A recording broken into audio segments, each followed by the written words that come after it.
Hi, Yucaipa. I'm Chris Mann, your city manager. But I'm not just your city manager, I'm also your neighbor. Like you, I live here in Yucaipa, and I love this town. I chose Yucaipa almost a decade ago because I was drawn to the natural beauty of the mountains, its more rural, small-town feel, and most importantly, the people who make up our community. Yucaipa is a safe, friendly, patriotic place because of the people who live here. It's like a little bit of Americana right here in Southern California. I want Yucaipa to hold on to these attributes so that my kids can grow up in such a wonderful place. But over the past few years, our small town USA has been facing some serious challenges. Homelessness and drug addiction, along with related crime and blight, were plaguing our community and getting worse each year. Roads and city facilities were falling into disrepair, while at the same time the city was spending millions on projects such as the Performing Arts Center and roundabouts. Morale at City Hall was low, and staffing levels were insufficient to provide adequate services to our growing population. There was a general sense in the community that the city was headed in the wrong direction. Following the election in 2022, the City Council understood these issues and took bold and decisive action to correct course. Big changes were made here at City Hall, starting at the top. Over the past almost year and a half since I started as city manager, at the direction and leadership of the City Council, we have refocused your city government on the things that really matter to residents, public safety being the top priority. We have developed a homeless strategic plan and launched the Solutions-Oriented Policing, or SOP team. The SOP team hits the streets every day, making contact with each homeless individual they encounter. They lead with a helping hand, offering to connect individuals with shelter and with whatever services they need. But at the same time, the SOP team aggressively enforces the law. While it is not a crime to be homeless, it should also not be an excuse to commit crime. This program has seen tremendous success in its first 8 months of operations, having drastically lowered the number of homeless individuals on our streets. Closely related, we have been conducting monthly enforcement activities that we refer to as saturation operations. For 1 or 2 days each month, our public safety department has organized a large number of sheriff's deputies, probation officers, code enforcement officers, and other public safety personnel to flood the streets of Yucaipa, targeting known drug houses and serial offenders. This program has successfully taken dozens of dangerous criminals off our streets. The City Council and this administration understand that public safety is government's #1 priority. Now let's talk about our roads. Yucaipa's roads need a lot of work. Because of our more rural and less densely developed community, we are more spread out than most cities with similar populations. That means we have more miles of roads with fewer people paying into the system than most cities. Maintaining our 209 miles of public roads is very expensive, so we've taken a three-pronged approach to correcting this problem. First, additional roundabout projects that have not begun construction have been shelved, and those resources redirected to maintaining existing roads. There is one more roundabout project coming on County Line Road and Calimesa Boulevard, but this is primarily a City of Calimesa project, and the bulk of the funding is from federal grants. But Yucaipa's transportation dollars have been refocused on our existing network of streets. This fiscal year alone, $4.1 million of restricted gas tax and Measure I funds will be spent on repairing our roads. Second, the city needed to get better about responding more quickly to potholes and other emergency road repairs. With limited in-house staffing, the city implemented a system of utilizing a list of outside contractors to supplement our full-time public works staff. In addition, functionality was added to the Yucaipa app so that residents can now quickly and easily report potholes.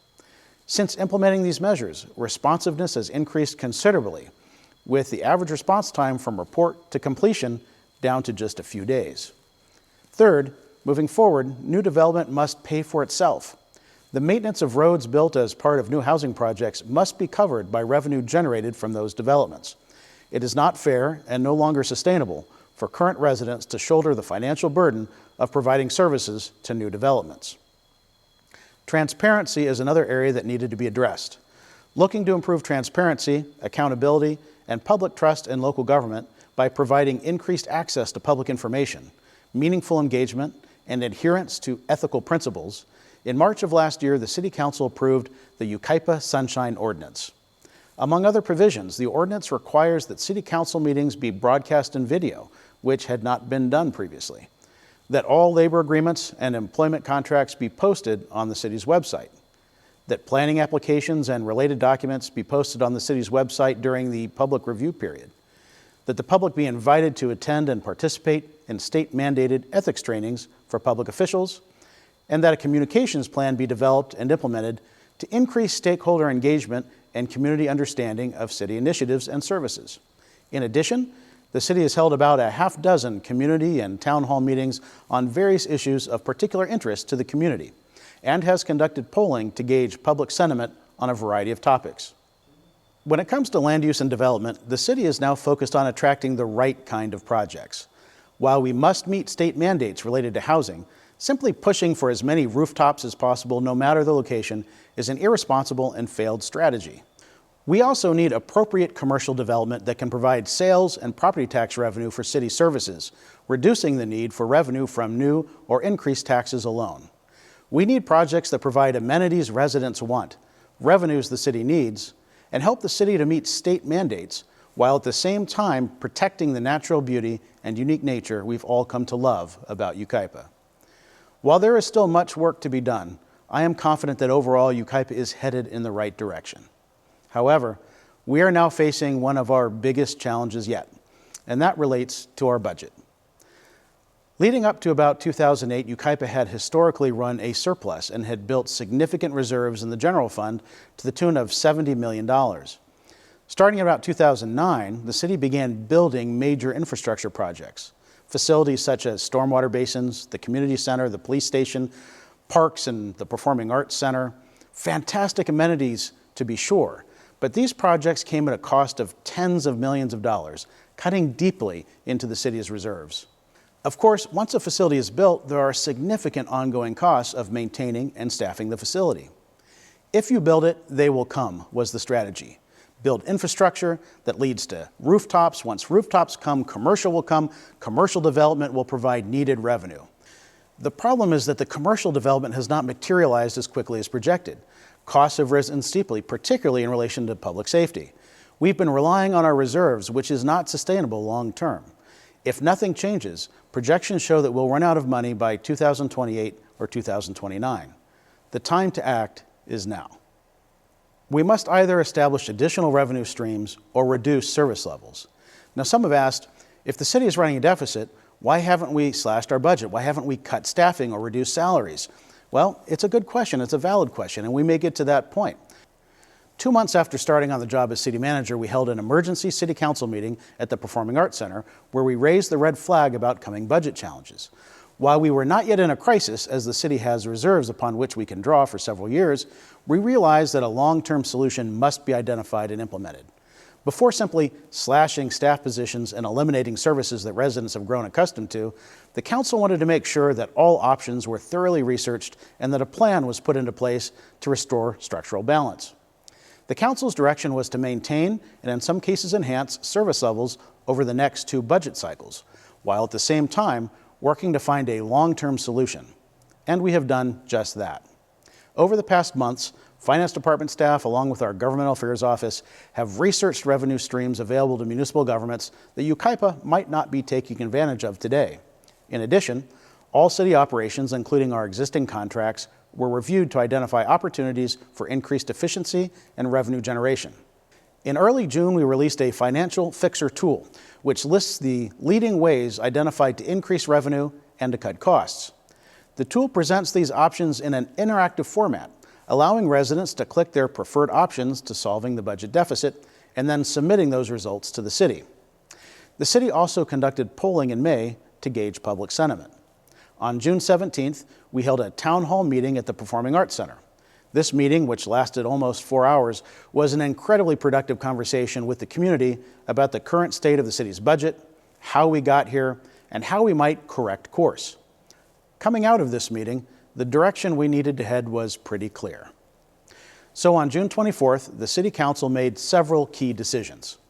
A measure to establish a 1-cent sales tax was placed on the upcoming November ballot. A resolution was passed stating the council's intention to spend revenue from the sales tax to prevent cuts to public safety services. It was established that there will be an oversight committee to ensure that funds are spent responsibly and as intended. But seeking much-needed revenue was not enough.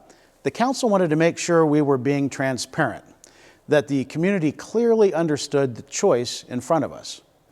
So they passed a resolution directing staff to pursue significant and unavoidable cost-cutting measures should the sales tax fail to pass on the November ballot. And they were specific about what would have to be cut.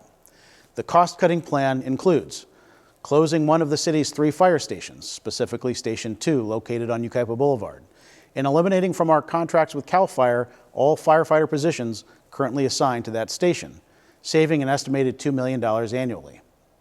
Reducing the cost of our contract with the San Bernardino County Sheriff's Department by $2 million, primarily through the elimination of 5 to 7 sheriff's deputy positions. Closing the senior center, saving an estimated $300,000 annually. Closing the 7th Street pool, saving an estimated $300,000 annually. Reducing YPAC programming that does not achieve full cost recovery, saving an estimated $250,000 annually. Reducing community center programming that does not achieve full cost recovery, saving an estimated $250,000 annually. Identifying additional cuts to community services programming of $900,000. Identifying cuts of $1 million in net costs of development services. Identifying cuts of $1 million in net costs of support services. Now, these cost-cutting measures are to include the freezing of any vacant, non-critical positions and negotiating any combination of furloughs and/or layoffs with the Yucaipa City Employees Association.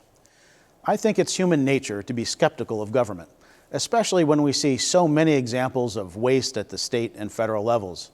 The knee-jerk reaction is to say that government needs to tighten its belt and cut back on spending.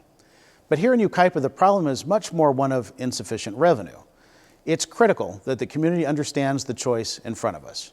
Yes, we can absolutely cut spending, but not without also cutting services to the community. And most of those cuts would have to come from public safety because there is simply not enough meat on the bone anywhere else. So the question before the community is really quite simple, although not easy. Are we willing to pay a little more to keep the services we have now? If not, then okay. But we don't want anyone to be surprised when drastic cuts to services across the board have to be made. Yucaipa is a wonderful town. Our strong commitment to police and fire services makes us one of the safest cities in the region. Our investments in community services such as parks, festivals, and youth and senior programs help to build and maintain a strong sense of community. So the question really is, what kind of community do we want? What do we truly value? Are we willing to dig just a little bit deeper to maintain and protect the quality of life that we've all come to love? So let us pray for wisdom as we contemplate the best path forward. For our community is truly at a crossroads. It will be up to each of us to decide what kind of place we want Yucaipa to be. What version of Yucaipa do we want for ourselves and for our families? Thank you for watching.